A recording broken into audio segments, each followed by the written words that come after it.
Retrouvez plusieurs centaines d'auteurs, version numérique, version papier, sur le site Librairie Numérique Monaco.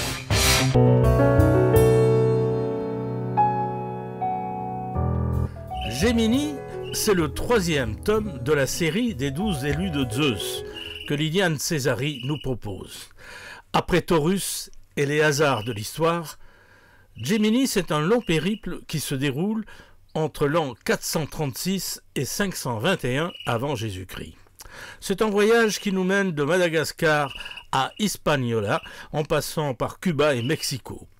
2 époques, 2 univers, et aussi la confrontation avec les différentes guerres médiques et la réincarnation de Castor et Pollux.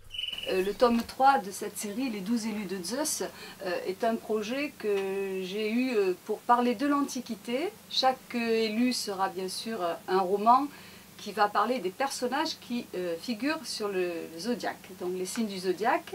Chaque signe avec un personnage qui est à l'origine de ces signes, enfin c'est ce que j'imagine bien sûr. Alors ce tome 3 va nous emmener effectivement pendant les guerres médiques. Donc ça date quand même d'un certain temps, effectivement. Les guerres médiques, les héros, ce sont donc Castor et Pollux, les jumeaux, puisque le tome 3 va illustrer les Gémeaux, le signe des Gémeaux, donc des jumeaux divins, des Dioscures, fils de Zeus.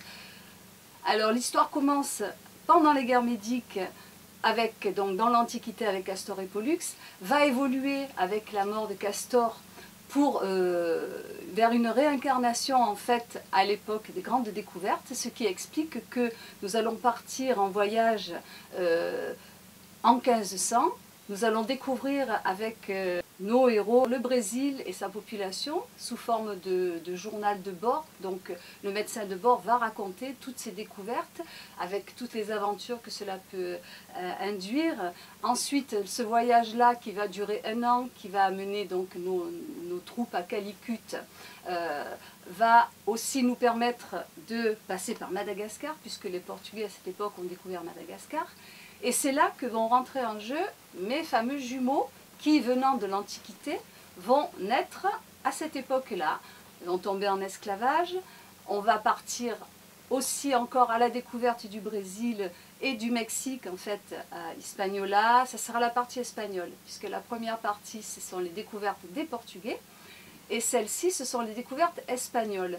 Donc mes jumeaux, Caguax et Casimax, vont suivre l'épopée de Cortés, et on va suivre avec lui donc les aventures des Aztèques, des Mayas de cette époque, avec beaucoup de fêtes rituelles. En fait, moi, mon livre, c'est à la fois un roman historique, un roman d'épopée, un roman d'aventure, de l'imaginaire, puisqu'on va dans l'Antiquité. Je traverse l'espace-temps, je traverse les années et je traverse les époques. Et on se retrouve propulsé dans un autre univers complètement différent de celui qu'on peut connaître, et en même temps tout à fait actuel, parce que la nature humaine se retrouve tout à fait. Retrouvez plusieurs centaines d'auteurs, version numérique, version papier, sur le site Librairie Numérique Monaco.